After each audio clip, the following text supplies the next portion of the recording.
ហើយលោកពូទីនថ្លែងសារនៅពេលនោះគាត់និយាយថា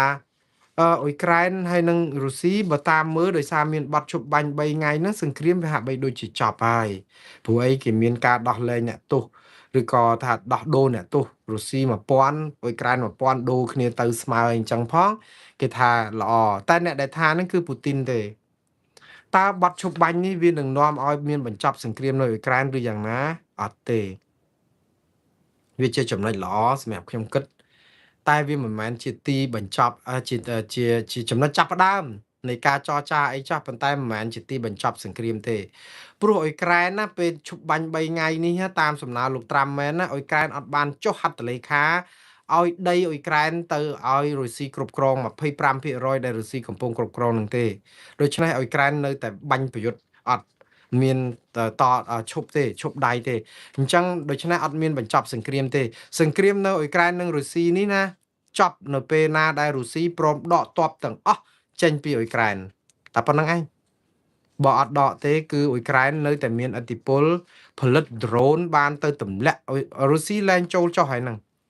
រុស្ស៊ីឥឡូវអត់មានធ្វើអីអ៊ុយក្រែនកើតទេក្រៅពីបាញ់ផ្លោងមីស៊ីលអីហ្នឹងឥឡូវអ៊ុយក្រែនមាន drone របស់ខ្លួនបាញ់ទៅដល់ទីក្រុងធំរបស់រុស្ស៊ីទៀតដូច្នេះគេនៅតែតដៃបានហើយអ៊ុយក្រែនដោយសារតែឥទ្ធិពលនៃសពាវុធដែលខ្លួនផលិតបានបែបនេះគឺខ្លួនមិនចោះញោមរុស្ស៊ីដោយអ្វីដែលខ្មែរធ្វើជាមួយថៃទេគឺមិនចោះថាអ្នកណានៅហ្នឹងអត់មានបទឈប់បាញ់ដែលព្រមឲ្យរុស្ស៊ីគ្រប់គ្រង25%ព្រោះតែថាឲ្យគ្រប់គ្រងអ្នកណានៅហ្នឹងគឺរុស្ស៊ីយក100%អាដីតំបន់25%ហ្នឹងគឺវាចប់ហើយវាមានសន្តិភាពមែនមានការឈប់បាញ់មែនប៉ុន្តែបាត់ដីទៅរុស្ស៊ីអស់ហើយអ៊ុយក្រែនអញ្ចឹងអ៊ុយក្រែនមិនជ្រើសរើសជំរើសនេះអញ្ចឹងហើយបានជាអត់ដែលមានការចរចាសន្តិភាពបានជោគជ័យមកដល់ម៉ោងនេះវាជាការល្អដែលរកលេសនៅពេលដែលមានប៉ុនឯករាជ្យរបស់រុស្ស៊ីថ្ងៃ11ហ្នឹងជប់3ថ្ងៃអីដោះដូរអ្នកទោសអីប៉ុន្តែជាដុំកំភួនអ៊ុយក្រែននិងរុស្ស៊ីនឹងមិនចាប់ទេដរាបណារុស្ស៊ីមិនដកទ័ពថយចេញពីអ៊ុយក្រែនហើយទុកដីនឹងអ៊ុយក្រែនវិញព្រោះអ៊ុយក្រែនអត់ព្រមហើយអ៊ុយក្រែនក៏គេមានកម្លាំងយោធាតបវិញដែរព័ត៌មានចុងក្រោយលោកត្រាំនឹងជួបមេដឹកនាំចិននៅពេលកាំងសប្តាហ៍ក្រោយតើគ្រោងនិយាយអ្វីខ្លះបាទមេដឹកនាំនៃប្រទេសមហាអំណាចទាំងពីរនេះគឺលោកត្រាំបានគ្រោងបំពេញទស្សនកិច្ចទៅប្រទេសចិនជួបជាមួយលោកស៊ីជីនពីងនៅសប្តាហ៍ក្រោយនេះដើម្បីនិយាយរឿងច្រើនណាស់បងប្អូនការព្យាករណ៍ហ្នឹងគឺអាចនិយាយពីការពន្ធកយនិយាយពីរឿងទំនាក់ទំនងសេដ្ឋកិច្ចរវាងប្រទេសទាំងពីរហើយក៏អាចនិយាយពីរឿងចំនួននៅឯអ៊ីរ៉ង់ដែរព្រោះអីអាមេរិកចង់ឲ្យលោកស៊ីជីនពីងហ្នឹងជួយដោះស្រាយបញ្ហាច្រកហ័រមូសផងព្រោះអីចង់ឲ្យចិនដាក់សម្ពាធទៅអ៊ីរ៉ង់រឿងច្រកហ័រមូសដោយសារតែកប៉ាល់ចិនដឹកប្រេងមានប្រយោជន៍ច្រើនសម្រាប់ច្រកហ័រមូសនឹងដែរដូច្នេះរឿងទាំងអស់នេះគឺអ្វីដែលគេព្យាករណ៍ថាអាចនឹងលោកត្រាំដាក់សម្ពាធឲ្យចិនជួយធ្វើយ៉ាងម៉េចឲ្យអ៊ីរ៉ង់បើកច្រកហ័រមូសកុំឲ្យទាំងមូលទាំងស្រុងអីអញ្ចឹងទៅកុំយកពុនស៊ុយសាអកអីឡាក់នឹងឡាក់បាទបងប្អូនមិនដឹងថាតើការចរចានេះបានប្រយោជន៍យ៉ាងណាប៉ុន្តែថ្នាក់ដឹកនាំពិភពលោកស៊ីហើយនិងលោកត្រាំនេះហាក់បីដូចជាលោកលឿនគ្នាលោកត្រាំគាត់ត្រូវគ្នាណាជាមួយមេដឹកនាំផ្ដាច់ការដូចVladimir Putin លោក Xi Jinping និងលោកគឹមចុងអ៊ុនអីនេះព្រោះគាត់គំនិតផ្ដាច់ការស្តៀងគ្នាដូច្នេះក៏អបបាក់ត្រូវគ្នានាងរត់រអ្នកបាទតែយើងលទ្ធផលយ៉ាងណាយើងនឹងតាមដានបន្តទៀតបងហើយយើងកំពុងតែទីផ្សារចង្អៀតនៅក្រៅហើយត្រូវគេដាក់ទណ្ឌកម្មទៀតតើពេលណាដែលផលិតផលទាំងអស់ហ្នឹងនឹងអាចយកមកលក់នៅទីផ្សារបរទេសបានបងប្អូនបើសិនជាបងប្អូនប៉កែស្រឡាញ់ជាតិនេះមែនណាកុំមកអង្គុយដុតមីថៃចោលគឺយើងត្រូវតស៊ូមតិជាមួយរដ្ឋាភិបាលកម្ពុជានោះឲ្យស្ដារអាខ្សែទឹកខាងលើនេះ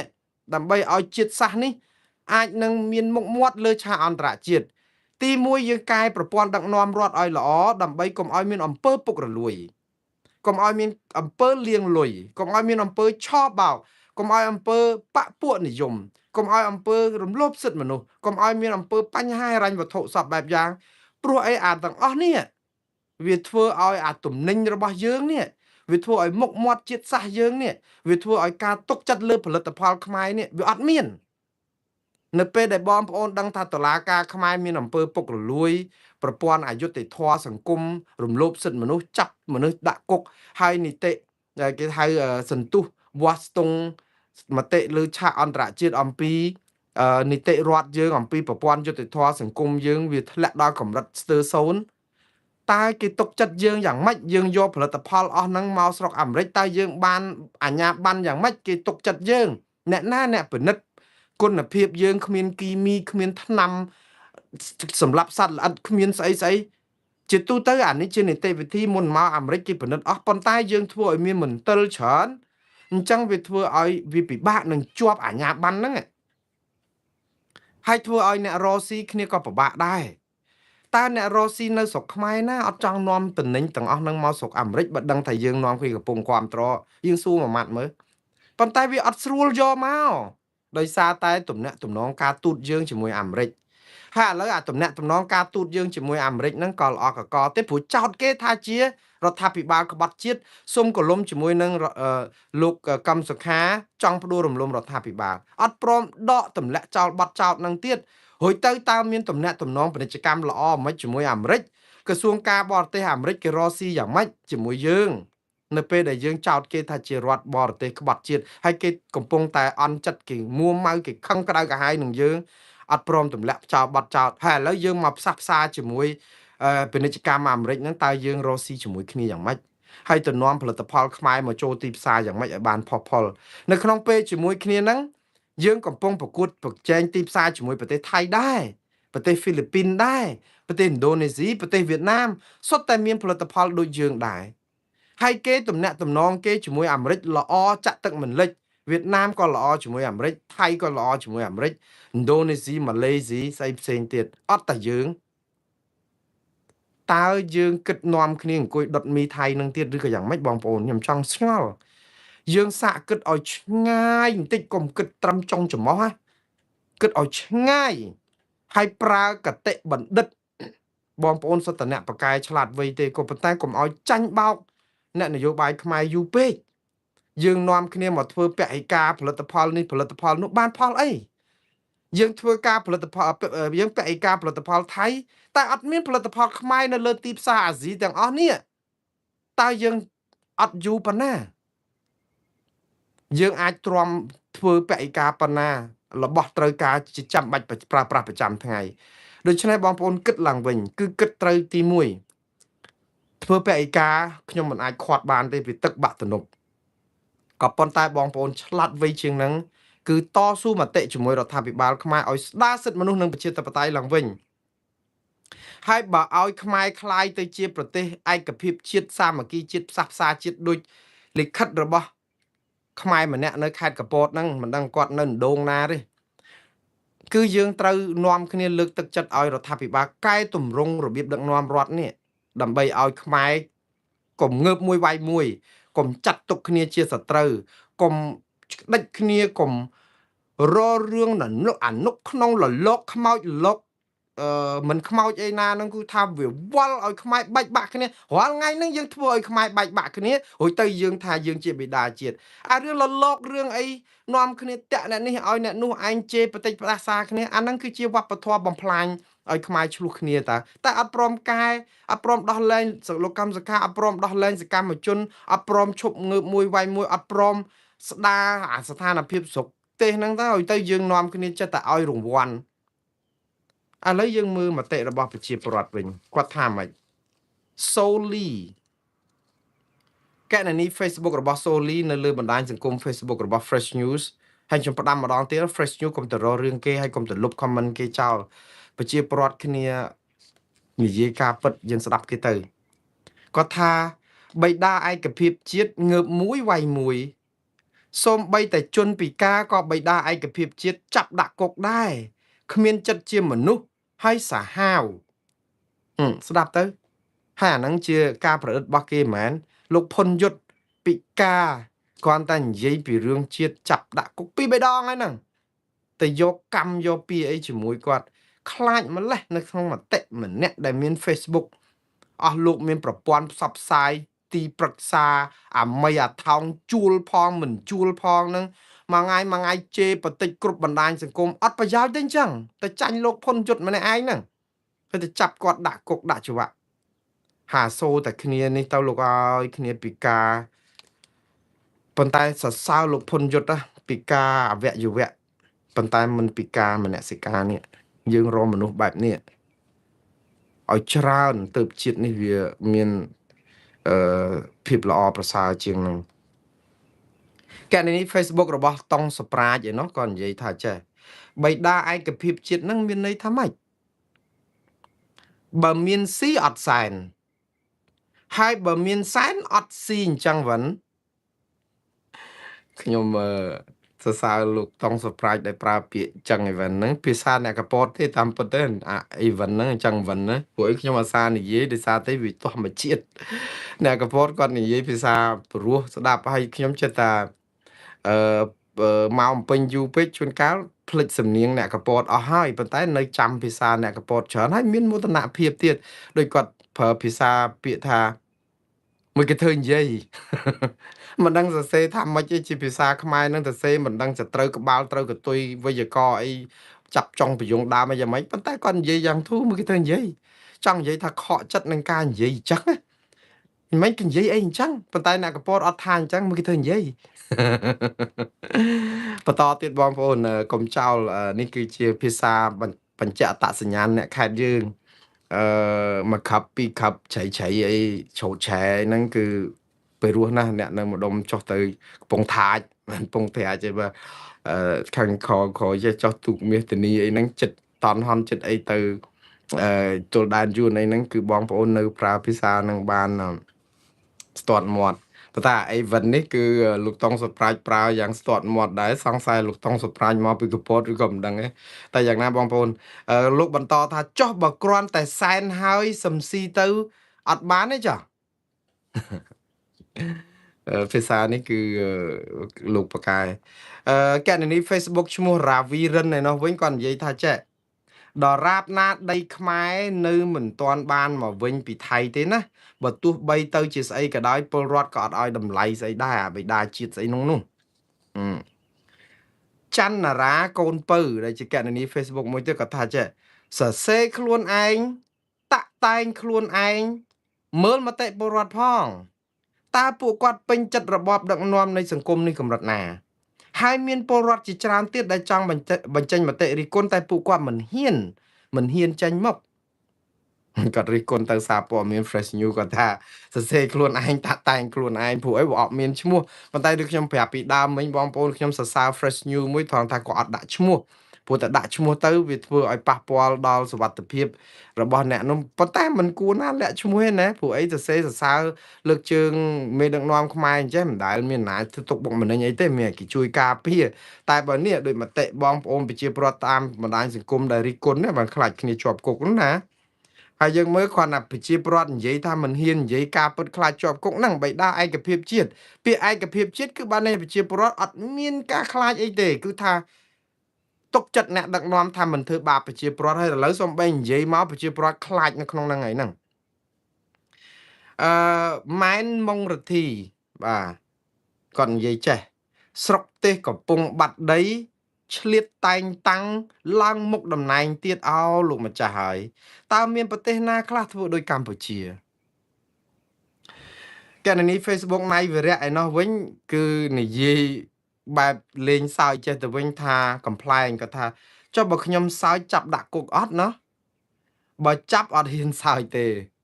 សូម្បីតែសើចក៏ខ្លាចដែរព្រោះគាត់សើចអស់សំណើចទៅនឹងអាពាក្យដែលថាម៉ោងហ្នឹងឯងទៅដាក់ងារនាមអីចឹងណាស្ងួនប៊ុនព្រីបាទកណនី Facebook ស្ងួនប៊ុនព្រីក៏សរសេរចេះពេលសម្ដេចនៅមានអំណាចអញ្ចឹងណាសម្ដេចចង់តែងតាំងរហស្សនាមថាម៉េចក៏បានដែរគ្មានអ្នកណាគេហ៊ានជំទាស់អីទេក៏ប៉ុន្តែពាក្យថាឯកភាពជាតិណាមានន័យថាជាតិនិងប្រទេសគ្មានការបែកបាក់ប្រេះស្រាំនឹងគ្នាទេយល់ភាសាយល់នេះគឺជាភាសារបស់លោកម៉ៅធនិនអ្នកដែលអភិបាលខេត្តកពតដែលជាប់ខ្សែជាមួយលោកហ៊ុនសែនក្នុងអាពាហ៍ពិពាហ៍ដែរនោះព្រោះពាក្យហ្នឹងពេញនិយមរបស់លោកម៉ៅធនិនយល់ហើយនឹងទុកឲ្យឆ្ងល់ខွန်ណាវីសំទុកខွန်ណារីសរសេរអញ្ចេះថាដូចជាមិនទាន់ឃើញដោះលែងអ្នកនយោបាយណាម្នាក់នៅឡើយសោះ ហើយអ្នកនយោបាយខ្លះដល់ថ្ងៃចេញហើយបែរជាមិនទាន់បានចេញក៏មានហើយបើដោះលែងដូចសៀមភូមានោះបានសំជាអ្នកដឹកនាំឯកភាពជាតិចាក់ដោតណាខុននារីព្រោះអីគាត់ប្រហែលជាសំដៅទៅលើអ្នកដោះលែងដល់ម៉ោងដល់ថ្ងៃដោះលែងហ្នឹងគឺលោកថាច់សិដ្ឋាដែលជាអនុប្រធានគណៈបកភ្លើងទៀននឹងឯងដែលមេធាវីសឿនជំជួនគាត់និយាយថាដូចជាត្រូវដោះលែងថ្ងៃ20ខែមេសាហ្នឹងដែលត្រូវផុត3ឆ្នាំនៃការជាប់គុកតាមការកំណត់ឥឡូវដល់ខែឧសភាជិតដល់ថ្ងៃ20ទៀតហើយអត់ទាន់បានដោះលែងអឺវងវាសនានិយាយមិនវងវាសនាគាត់ថាលិខិតមិត្តអ្នកអាននេះណាកំពុងរុញស៊ីក្លូឲ្យចូលឡានទេបានន័យថាមិនរុញស៊ីក្លូឲ្យចូលឡាននេះគឺបានន័យថាបញ្ជូគឺសរសើរឲ្យអត់សរសើរឲ្យស្លាប់អត់ប្រអាប់ឲ្យរស់ទេគាត់ថាពេលខ្លះកុំលុញជ្រុលពេកធម្មតាខ្លះទៅអីទើបមិនដុតចិត្តអ្នកស្ដាប់ដែលគេស្អប់ឲ្យកាន់តែស្អប់គាត់ខ្លាំងឡើងខ្ញុំមិនដែលខឹងស្អប់គាត់អីទេអ្នកនឹងគាត់ថាគាត់ដែលស្អប់លោកហ៊ុនសែនអីទេតែក៏មិនត្រូវការលុញនិយាយអែបអបលើកដំកើងឬពាក្យពេញនេះយមដែលគេហៅថាត្រពងនោះដើម្បីប្រយោជន៍អីដែរ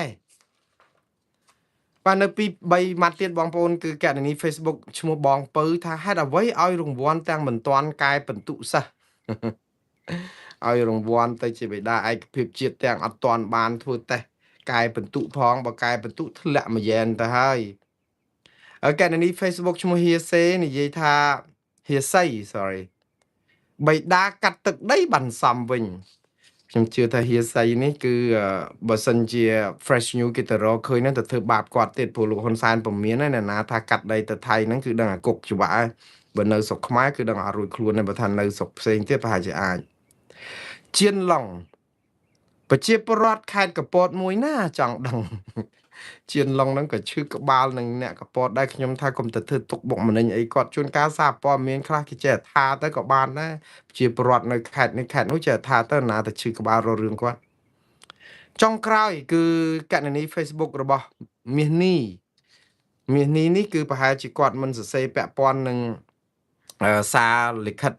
ចង់ឲ្យលោកហ៊ុនសែនខ្លាចជាបិតាឯកភាពជាតិអីហ្នឹងទេគាត់សរសេរជាទូទៅឯណាហើយក៏មិនសរសេរនៅក្នុង Fresh News ដែរគាត់សរសេរនៅលើ Facebook មួយឈ្មោះមាសនេះនឹងឯងគាត់សរសេរចេះថាសមត្ថភាពអ្នកដឹកនាំប្រទេសឬសង្គមណាមិនផ្អែកទៅលើសារនយោបាយផ្ទាល់ខ្លួនឬនិយាយឲ្យល្អមើលនឹងអំនួតនោះទេតែត្រូវចេះបង្ហាញពីទស្សនវិស័យច្បាស់លាស់និងវិធីសាស្ត្រដែលពួកគាត់ត្រូវដើរតម្រង់ទៅរកទស្សនវិស័យនោះផងបាទខ្ញុំសូមស្លេះមតិពលរដ្ឋត្រឹមប៉ុណ្ណឹងណាសូមឲ្យបងប្អូនគិតទៅថាតើយើងដែលថាពាក្យថាបិតាឯកភាពជាតិនឹងគួរបានអត់តាមពិតអត់ពិបាកអីបងប្អូនខ្ញុំណាខ្ញុំមុនគេនឹងថ្លែងសារអបអរសាទរលោកហ៊ុនម៉ាណែតឬក៏លោកហ៊ុនសែនឲ្យคล้ายទៅជាបិតាឯកភាពជាតិភ្លាមនៅពេលដែលអស់លោកបង្រួបបង្រួមផ្សះផ្សាជាតិនេះដោះលែងអ្នកទស្សនយោបាយឲ្យអស់ផ្ដើមពីលោកកឹមសុខាកញ្ញាសេងធារីសុនស្រនសុភាសិទ្ធមេដាចលនាធម្មជាតិនេះគឺមានទាំងភួនកែវរស្មីឡុងកុន្ធាយឹមលៀងហ៊ីថនរដ្ឋានិងលីចន្ទរាវុធអីហ្នឹងឲ្យគាត់មានសេរីភាពឡើងវិញហើយឈប់រឿងងើបមួយវាយមួយហើយជួយផ្សះផ្សាឲ្យឈប់នឹងអាវប្បធម៌ដើរទិញមនុស្សតាក់លលកតាក់អីនឹងកិញសម្ងាត់អនុក្នុងបំបែកអ្នកនេះបំបែកអ្នកនោះចាក់រុកកូនឈ្នានេះហ្នឹងអាហ្នឹងខ្ញុំឲ្យបន្ទុកមុនគេអត់មានអល់ឯកទេគឺនឹងឲ្យជាបិតាឯកភាពជាតិហ្នឹងប៉ុន្តែបើអត់ទាន់មានទេគឺពាក្យនេះដាក់មកគឺប្រជាប្រដ្ឋនឹងទលាន់គ្មានទីបំផុតទេទី2ហេតុអ្វីបានជាប្រជាពលរដ្ឋកម្ពុជាហាក់ដូចជានាំគ្នាភ័យខ្លាចទំនាក់ទំនងខ្មែរថៃនឹងវិលទៅរកភាពប្រក្រតីឡើងវិញដូច្នេះយើងប្រជាពលរដ្ឋខ្មែរយើងចូលដល់កម្រិតមួយគឺនៅពេលដែលថៃឈ្លានពានយើងហើយកម្ពុជាព្រមឲ្យថៃនៅកន្លែងណានៅកន្លែងហ្នឹងលែងរករឿងរដ្ឋាភិបាលកម្ពុជានិយាយទៅគឺមកដល់ម៉ោងនេះប្រជាពលរដ្ឋកម្ពុជាគឺលងក្រោម ការគិតមួយថាបើឆ្លោះគ្នាជាមួយថៃគឺយើងត្រូវតែស្អប់ថៃត្រូវតែស្អប់មេដឹកនាំថៃត្រូវតែស្អប់ប្រជាប្រដ្ឋថៃត្រូវតែស្អប់ទំនិញថៃត្រូវតែស្អប់ស្អីទាំងអស់របស់ថៃត្រូវតែដាក់បដាសាឲ្យថៃនារាវិនិច្ឆ័យសន្តិអន្តរាយស្អីក៏ដោយគឺត្រូវតែឲ្យលលាយចឹងហ្មងគឺលែងគិតអីទាំងអស់លែងគិតពីភាពសមហេតុផលពីមនុស្សធម៌ពីសុជីវធម៌ពីសិលធម៌ពីសេចក្តីថ្លៃថ្នូរពីអីទាំងអស់ព្រោះពួកគាត់គិតថាអត់មានសិលធម៌អីទៀតទេព្រោះថៃឈ្លានពានទន្ទ្រានដែនអធិបតេយ្យកម្ពុជាប្រព្រឹត្តយ៉ាងកក្លឿនម្ដងហើយម្ដងទៀតអីអញ្ចឹងទៅហើយលេបទឹកដីខ្មែរអីអញ្ចឹងឡាហ្នឹងឡាគឺយើងនៅតែខឹងអញ្ចឹងគឺយើងត្រូវយកអ្វីៗគ្រប់យ៉ាងមកដាក់នៅក្នុងកត្រកតែមួយស្អីក៏ដោយឲ្យតែនិយាយពីរឿងវិជ្ជមានរបស់ថៃគឺយើងចង្រៃដល់ការគិតរបស់យើងគឺយើងត្រូវតែធ្វើយ៉ាងម៉េចឲ្យតែថៃលលាយណាខ្ញុំសរសើរដោយស្មោះតែម្ដងគឺយើងគឺថារឿងអីក៏ដោយគឺថាបើថាស្អប់គឺស្អប់ឯងយកតែមែនតែនហ្មងគឺស្អប់គ្រប់រឿងត្រូវល្អល្អោកល្អឿនពីគ្នាពីមុនមកមិនក៏យើងមិនអាចរកនឹកឃើញដែរគឺយើងត្រូវតែស្អប់គ្នាឯងឲ្យណាណីការជាមួយគ្នាបានកូន5នាក់ឧទាហរណ៍មកកាទេឡើយល្អោកល្អឿនជាមួយគ្នារាប់សិបឆ្នាំមកហើយគ្រាន់តែឆ្លោះគ្នារឿងប្តីមានស្រីមួយគឺត្រូវតាអីក៏អាក្រក់ដែរកូននឹងក៏ចង្រៃស្អីក៏ចង្រៃគ្រប់រឿងដែរគឺថាត្រូវឲ្យចង្រៃទាំងអស់ចឹងហ្មងអត់គិតអីចេញទាំងអស់ក្រៅពីហ្នឹងមិនអាចចឹងទេបងប្អូនយើងមិនអាចទៅយករឿងស្អីមកលោកឡំហើយខ្ញុំមិនខាត់បងប្អូនក្នុងការឈឺចាប់នឹងថៃឈ្លានពានគ្មានមួយនីតិណាដែលខ្ញុំមិនឈឺចាប់នឹងការឈ្លានពានរបស់ថៃលើដែនអធិបតេយ្យកម្ពុជាហើយខ្ញុំគ្មានមួយនីតិណាដែលខ្ញុំឈប់ថ្កោលទោសថៃរឿងឈ្លានពានដែនអធិបតេយ្យកម្ពុជាទេក៏ប៉ុន្តែបងប្អូនក៏មិនគួរណាលងលក់ក្រោមអធិពលនៃការជឿថាកំពុងតែស្អប់ថៃអត់មើលមេដឹកនាំថ្នាក់ដឹកនាំខ្លួនឯងតើហេតុអីបានជាយើងត្រូវស្ថិតនៅក្នុងស្ថានភាពបែបនេះមានមើលអត់តើប្រទេសកម្ពុជាយើងជារដ្ឋឯករាជ្យមានសន្តិភាពសុខដុមរមនាខ្មែរយើងនឹងកំពុងរស់នៅយ៉ាងសុខដុមសុខក្សេមក្សាន្តគណៈបកនយោបាយណាក៏គេចាប់ដៃគ្នាគេធ្វើកិច្ចការនយោបាយគេតតាំងក្តីនៅក្នុងតុលាការក្នុងរដ្ឋសភាដើម្បីការពារប្រយោជន៍ជាតិទាំងបកប្រឆាំងទាំងបកកណ្ដាលអំណាចគេជួបញញឹមគ្នាជុលកែវស្រាគ្នាភូមិផងលបងជាមួយគ្មានប្រកាន់និន្នាការនយោបាយណាបកណាគឺយើងទៅណាមកណាឈាមជ័រជាខ្មែរគឺយើងស្រឡាញ់គ្នាយើងជួយសន្តោសប្រណីគ្នាគឺអូយស្រឡាញ់មានហ្នឹងនៅអត់សោះបើខំគ្នាចាក់គ្នាចាប់គ្នាដាក់គុកងើបមួយវាយមួយហែកអ្នកនេះរំលាយអ្នកនោះធ្វើឲ្យខ្មែរបិចបាក់អស់ពីខ្មែរបែកបាក់ទៅររឿងថៃតាក់តងនឹងរឿងបថងឋានហ្នឹងរឿងខ្សែអាត់សំលេងហ្នឹងបញ្ចេញទៅឲ្យក្រុមបថងឋានហ្នឹងគឺគេទម្លាក់រដ្ឋាភិបាលនឹងចេញព្រំដែននឹងក៏កាន់តែក្តៅកគុកតបយើងនឹងក៏យើងគ្មានប្រាក់ឧបត្ថម្ភនឹងគ្រប់គ្រាន់វិស័យយោធាយើងនឹងក៏ខ្សោយសេដ្ឋកិច្ចយើងក៏ចាញ់គេទំនើបប្រកម្មផ្នែកសពាវុធក៏អត់មានផ្ទៃក្នុងក៏យើងបែកបាក់ជាតិហើយដល់ពេលហើយមករករឿងថៃគ្រប់រឿងតែម្ដងអត់មើលខ្លួនឯងសោះហើយតពេលនិយាយប៉ះខ្លួនឯងតាំងមករករឿងថាយើងនឹងក្បត់ជាតិអត់នៅខាងខ្មែរបងប្អូនកុំនៅខាងខ្មែរតែនៅខាងសច្ចធម៌បើខ្មែរធ្វើត្រូវយើងនៅខាងខ្មែរប៉ុន្តែបើខ្មែរធ្វើអត់ត្រូវក៏យើងមិនដឹងត្រូវនៅខាងខ្មែរអាម៉េចកន្លែងខ្លះយើងធ្វើផ្ដេសផ្ដាស់យើងនៅអាម៉េចឥឡូវទីហោថ្នាក់ដឹកនាំយើងសុកស្រាប់ទៅបញ្ចេញខ្សែអាត់សម្លេងក្នុងនាមប្រទេសនិងប្រទេសហើយគាត់ជាប្រធានព្រឹទ្ធសភាហេតុអីបានជាគាត់ទៅបញ្ចេញខ្សែអាត់សម្លេងរបស់ការសន្ទនាគ្នារវាងអ្នកស្រីបថងឋានដែលជាអតីតនាយករដ្ឋមន្ត្រីថៃនិងប្រធានព្រឹទ្ធសភានិយាយពីកិច្ចការព្រំដែនដែលរឿងនេះវាជារឿងរបស់លោកហ៊ុនម៉ាណែតសោះហើយទៅប្រធានព្រឹទ្ធសភាធ្វើឲ្យខូចការនៅក្នុងការជជែកជាមួយនឹងអ្នកស្រីបថងឋានក្នុងនាមជាក្រុមគ្រួសារតកូលហ៊ុនតកូលថាក់ស៊ីននឹងជាបងធွာប្អូនធွာជាអីខ្ញុំមិនខ្វល់ទេវាល្អហើយដែលយើងត្រូវរើគ្នា30-40ឆ្នាំហ្នឹងមកដែលធ្វើឲ្យចំនួនព្រំដែនវាអត់មានប៉ុន្តែវាដូចភ្នំភ្លើងអញ្ចឹងនៅក្នុងពេលណាមួយនឹងផ្ទុះតតែបានហើយដល់តែពេលចាញ់ខ្សែអាត់សម្លេងវាខូចចិត្តយើងនឹងទៀតណាមេដឹកនាំយើងខ្វះសិលធម៌ផ្លូវទូតផ្លូវនយោបាយគេមើងងាយយើងគឺយើងបាក់បបខ្លោបខ្លាចលើឆាកអន្តរជាតិដោយសារតែគេមើងងាយឌីលមេដឹកនាំយើងដែល អត់មានសិលធម៌នៅក្នុងវិស័យការទូតទៅលួចថតសម្លេងគេយកទៅបញ្ចេញសម្លេងហើយទៅយកដាក់ធ្វើឲ្យគេបដិញ្ញចេញអ្នកស្រីបថងឋានចេញពីនាយករដ្ឋមន្ត្រីមិនមែនដោយសារប្រជាពលរដ្ឋថៃស្អប់អ្នកស្រីបថងឋានទេយ៉ាងហោចណាស់ក៏មានគណៈបកភឿថៃគេនៅគ្រប់គ្រងគាត់ដែរក៏ប៉ុន្តែចេញដោយសារខ្សែអត្ថសម្លេងដែលយើងដាក់ធ្វើឲ្យបែកធ្លាយហើយយើងមកការពារថានឹងជារឿងត្រឹមត្រូវដែលជាតិសាសនាគេធ្វើអញ្ចឹងបងប្អូនហើយដោយសារតែអាខ្សែអត្ថបែកសម្លេងហ្នឹងគឺធ្វើឲ្យបថងឋានសងសឹកកម្ពុជាដល់ទីបញ្ចប់រាល់រឿងអា scam អនឡាញអាប្រយុទ្ធប្រឆាំងការឆោបបោកហ្នឹងគឺវាយយកអាធ្វើម៉េចវាយយកអាតំបន់តាមអនឡាញមានកាស៊ីណូមានអីដើម្បី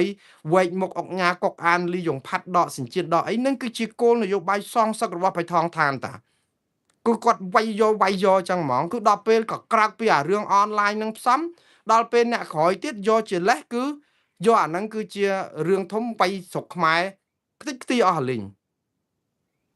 ដើមរឿងចឹងហើយដល់ពេលគាត់បញ្ចេញខ្សែអត្ថសម្លេងអ្នកស្រីបថងឋានហ្នឹងរឿងហ្នឹងវាថាវាច្បល់បាត់ហើយវាធ្វើឲ្យប៉ះពាល់ដល់រឿងព្រំដែនមកកណកោដឹកហើយដែលធ្វើឲ្យទាហានថៃឬក៏ភាគីថៃចាប់ផ្ដើមពូនផ្ដុំគ្នាជាជាតិសាសន៍គេមួយដើម្បីការពារកិត្តិយសសេចក្តីថ្លៃថ្នូរកុំឲ្យយើងប៊ូលីគេព្រោះអីយើងដាក់ខ្សែអត្ថសម្លេងហ្នឹងគេធ្វើឲ្យបាក់បបខ្លោបខ្លាចដល់ទាហានថៃទៀតព្រោះអីកាលហ្នឹងបៃថងឋាននិយាយតាក់ទងរឿងប៊ុនស៊ីនបាត់ខ្លាំងឧត្តមសេនីយ៍ភូមិភាគ2ហ្នឹងគឺប៉ះពាល់នឹងការដែល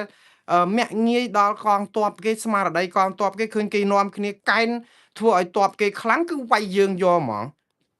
រឿងទាំងអស់ហ្នឹងសិតតែមកពីម្ដុំអស់ហ្នឹងដែរបងប្អូនមើលអត់ឃើញហើយដល់ពេលលោកហ៊ុនសែនពេលដែលរឿងកំពុងក្តៅខ្លាំងស្មានតែគាត់ខ្សោយគឺគាត់ខ្លាំងជាងនឹងលើសដងទៅចេញទៅក្រែតព្រះវិហារធ្វើសន្ទរកថា5ម៉ោងនិយាយឲ្យរឿងហ្នឹងកាន់តែក្តៅទៀតទៅតាក់តងរឿងលោកថាក់ស៊ីនដែលជាឪពុករបស់បៃថងឋានជាប់គុកមួយឆ្នាំទៀតដោយសារគាត់ប្រើពាក្យថាកាលគាត់ទៅលេងថាក់ស៊ីនអីហ្នឹងគឺគាត់ទៅដោយសារអីដោយសារតែឃើញថាច់ស៊ីនហ្នឹងថាឈឺអីណាតាមពិតដាក់ស្អីនៅកកអីហ្នឹងធ្វើលេះធ្វើពុតជាឈឺដើម្បីបាននៅក្រៅគុកហ្នឹងហើយដល់ពេលតឡាការគេបានសាររបស់លោកហ៊ុនសែនដែលជាផ្ទៃក្នុងជាបងធွာប្អូនធွာគេឲ្យទៅស្រុកថៃដើម្បីទៅជាក្នុងនៃការទូតឬក៏តំណាក់តំណងល្អទៅហែកគេផ្ទៃក្នុងហ្នឹងនិយាយជាសាធារណៈខាងនោះបានដងដាវចាប់ថាច់ស៊ីនដាក់គុកឥឡូវថ្ងៃស្អែកនេះគាត់ចេញពីគុកហើយនេះគេដោះលែងនៅក្រៅឃុំហើយដល់អញ្ចឹងជាមួយគ្រួសារថាច់ស៊ីនបិទសាប៊ូអត់អាចជជែកគ្នាបានសោះគេឈ្មោះកិត្តិយសយើងគឺដាបតាំងពីនឹងមកអន្តរជាតិគេមើងងាយយើងណាបងប្អូនហើយយើងអត់ដឹងទេអញ្ចឹងតែកុំភ្លេចថាយើងនៅតែថ្កោលទោសថៃទេនៅពេលដែលវាយឈ្លានពានដែនអធិបតេយ្យកម្ពុជាថៃខុសប៉ុន្តែយើងក៏មិនអាចនឹងអនុគ្រោះឲ្យអ្នកដឹកនាំរដ្ឋាភិបាលកម្ពុជាដែលធ្វើឲ្យមុខមាត់ជាតិនេះបាក់ហើយក៏នាំទៅឲ្យមានបញ្ហាសង្គ្រាមហ្នឹងក៏អាចមកពីបច្ច័យអញ្ចឹងដែររួចទៅបងប្អូនឲ្យគាត់រួចខ្លួនទាំងអស់គឺអ្នកណានិយាយអីប៉ះពាល់កម្ពុជានិយាយអត់បានវាមិនមែនអញ្ចឹងទេយើងនិយាយតែសច្ចធម៌ការពិតតើបងប្អូនអត់មើលទេអីថាដោយសារតែរឿងហ្នឹងឲ្យបានជាធ្វើឲ្យមានរឿងចំនួនព្រំដែនអត់ចប់វាអញ្ចឹងដែរតែយើងទាំងអស់គ្នាគួរតែមើលថាហេតុអីបានមេដឹកនាំខ្មែរយើងធ្វើអញ្ចឹងហើយក៏យើងក៏នៅតែចងចាំអញ្ចឹងហើយនៅតែថ្កោលទោសថៃទៅតែឥឡូវនិយាយអីក៏ដោយគឺឲ្យតែប៉ះពាល់ថ្នាក់ដឹកនាំកម្ពុជាគឺយើងថាយើងនឹងក្បត់ជាតិគឺគ្រប់គ្រងថៃម៉ោងនេះគឺអត់ត្រូវការនិយាយអីពីមេដឹកនាំខ្មែរអូយមេដឹកនាំខ្មែរយើងល្អឥតខ្ចោះឲ្យមិនអញ្ចឹងអីអូយប្រសាសន៍ផ្សាជាតិណាស់ស្រឡាញ់ជាតិយើងនេះណាអរគុណសន្តិភាពទាំងអស់គ្នាជាតិយើងសម្បូរសប្បាយចម្រុងចម្រើនការគោរពសិទ្ធិមនុស្សនៅប្រទេសកម្ពុជាគឺជាឋានសួគ៌លោកីនៃសិទ្ធិមនុស្សនឹងហើយប្រជាពលរដ្ឋនិយាយស្ដីអីក៏បានដែរគ្មាននរណាជាប់គុកម្នាក់ទេគឺមានការសន្តោសប្រោះប្រណីមិនដែលប្តឹងប្រជាពលរដ្ឋទេលោកអើយគឺថ្នាក់ដឹកនាំសន្តោសប្រោះប្រណីប្រជាពលរដ្ឋគឺដឹងហើយថាយើងជាអ្នកដឹកនាំត្រូវមានព្រហ្មវិហារធម៌ត្រូវមានការមេត្តាខន្តីករុណាមុទិតាអីអញ្ចឹងទៅយើងមានអាហ្នឹងនៅអត់ទាំងមានផងហ្នឹងមុននឹងចំនួនជាមួយថៃហ្នឹងគឺយើងបាច់បាក់ជាតិខ្ញាច់ខ្ទេចខ្ទីអស់ខ្មែរឆ្លោះគ្នាគ្រប់កន្លែងគ្រប់វត្តអារាមនៅសហរដ្ឋអាមេរិកនេះគ្រប់វត្តបងប្អូនដើរទៅមើលទៅដោយសារតែនយោបាយស្មោកគ្រោកនៅកម្ពុជាមិនមែនដោយសារតែខ្មែរយើងស្អប់ខ្មែរទេខ្មែរនេះស្រឡាញ់ខ្មែរណាស់ប៉ុន្តែនយោបាយយើងវាស្មោកគ្រោកពេកនៅស្រុកខ្មែរ ឃើញតារំលាយគ្នាកំចាយគ្នាហើយយកអតិពលនៃទឹកប្រាក់របស់ខ្លួនអំណាចរបស់ខ្លួនដែលធ្វើបាបប្រជាពលរដ្ឋនៅស្រុកក្រៅអត់ឲ្យទៅស្រុកខ្មែរបានទេទៅរកធ្វើបាបបងប្អូនគេនៅស្រុកខ្មែរនេះឬបិតាឯកភាពជាតិនេះឬព្រំវិហារធម៌យើងទៅរករឿងគេនៅស្រុកខ្មែរណាមានបងប្អូនក្រុមគ្រួសារនៅស្រុកខ្មែរដែលនៅស្រុកក្រៅហ្នឹងគឺធ្វើទុកបុកម្នេញដើម្បីបិទមាត់គេកុំឲ្យហ៊ាននិយាយអីរិះគន់រដ្ឋាភិបាលហើយយកមនុស្សរបស់ខ្លួនហ្នឹងដាវគ្រប់សហគមន៍តាមទីវត្តអារាមតាមអីដើម្បីឥទ្ធិពលហ្នឹងឲ្យឃើញថាគណៈបកកណ្ដាលអំណាចគឺគេចាប់ផ្ដើមលាតសន្ធឹងគ្រប់ទីកន្លែងដល់តែពេលចូលតាមវត្តឆ្លោះគ្នាបែកវត្តទាំងអស់អត់មានត្រូវគ្នាវត្តណាទេហើយចាំឲ្យតែមានគណៈបកប្រជាជននៅក្នុងវត្តគឺឆ្លោះហ្មងព្រោះដោយសារធ្វើបន់អត់កើតប៉ុន្តែមានគណៈបកប្រឆាំងនៅក្នុងវត្តហ្នឹងក៏អត់ត្រូវគ្នាដែរដោយសារពួកគណៈបកប្រជាជនគេអត់ទៅធ្វើកឋិនធ្វើបន់អីនៅវត្តហ្នឹងដែរចុះអីក៏ចង្រៃយ៉ាងនេះ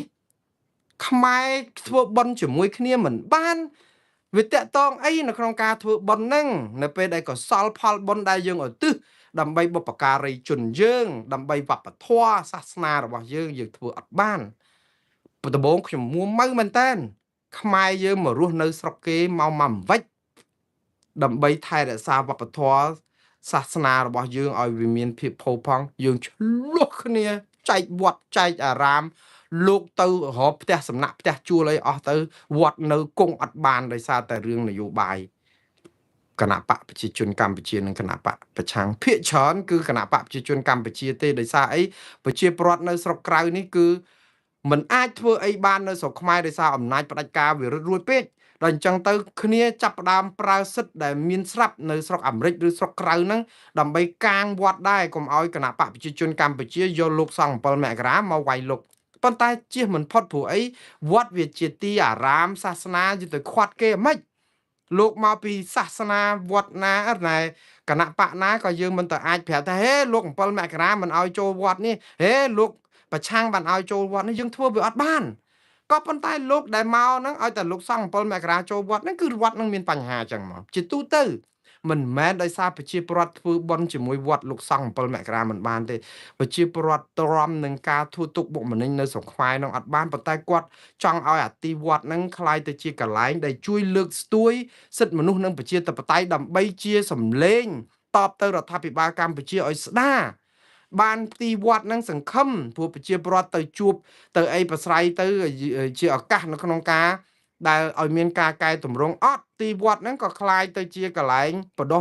មនោគមវិជ្ជាបកកាន់អំណាចទៀតអញ្ចឹងប្រជាពលរដ្ឋឆ្លោះគ្នាយកមកអត់ធ្វើបន់កើតទេអត់ធ្វើបន់បានទេធ្វើសប្ថ្ងៃនេះគ្មានសទ្ធាទេធ្វើទាំង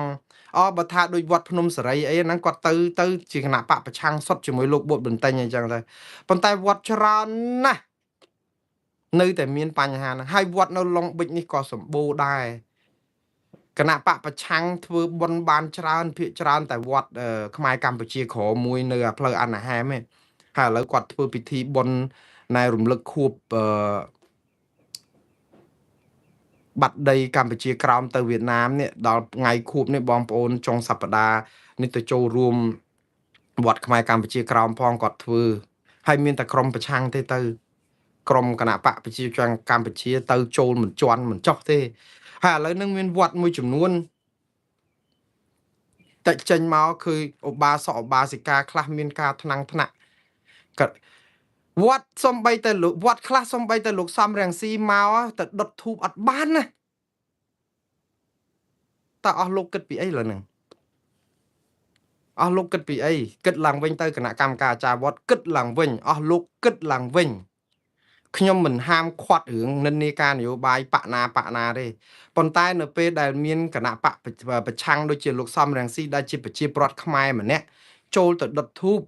ហើយយើងមិនស្វាគមន៍គាត់ណាបងប្អូនសាកគិតមើលតើសកម្មជនរបស់គណៈបកប្រឆាំងប្រមាណគេនឹងមិនចង់ធ្វើបុណ្យនៅវត្តហ្នឹងហើយតើប្រជាប្រដ្ឋនឹងបែកខ្ញែកគ្នាប្រមាណដោយសារតែអស់លោកក្រាញនឹងពាក្យថាមិនចង់ឲ្យវត្តខ្លាយជាទីនយោបាយបងប្អូនខ្ញុំប្រាប់ឲ្យហើយម្ដងទៀតណាអ្នកណាក៏ដោយ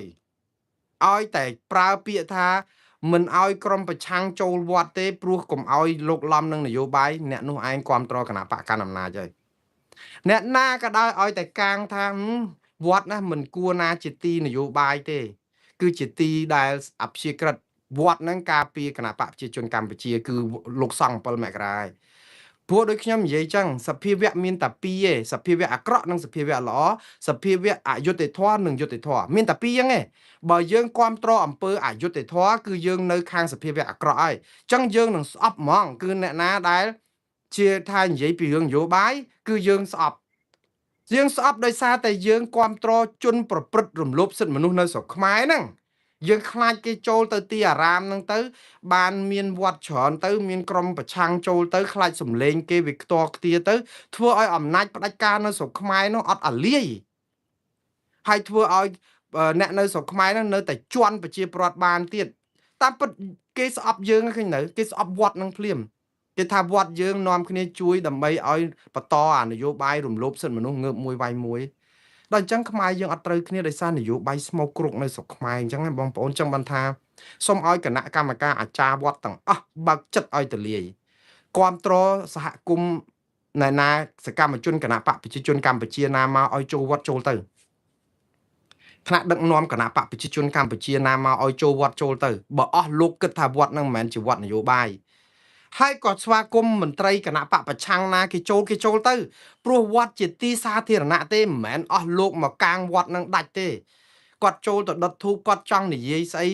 តាក់ទងនៅក្នុងពុទ្ធសាសនាឬក៏សារនយោបាយអាហ្នឹងគឺជាសិទ្ធិរបស់គាត់តាទីអារាមគឺជាទីសាធារណៈ